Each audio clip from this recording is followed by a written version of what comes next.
যাবেন উপরে। এই ধর তোরা, ছাড়েন আমাকে, ছাড়েন। কে কোথায় আছো, আমাকে বাঁচাও গো। এই পাগলা, জাহাজ বাঁচাও, আমাকে বাঁচাও। কে কোথায় আছো, আমাকে বাঁচাও গো। এখানে চিল্লিয়ে কোনো লাভ হবে না সুন্দরী।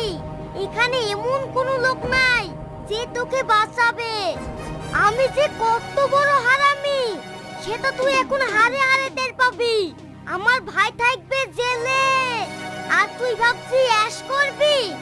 এই দে মেশিন, আর তোকে মার ভোগে পাঠিয়ে দি। এই তুমি এখানে দাঁড়িয়ে দাঁড়িয়ে কি করছো?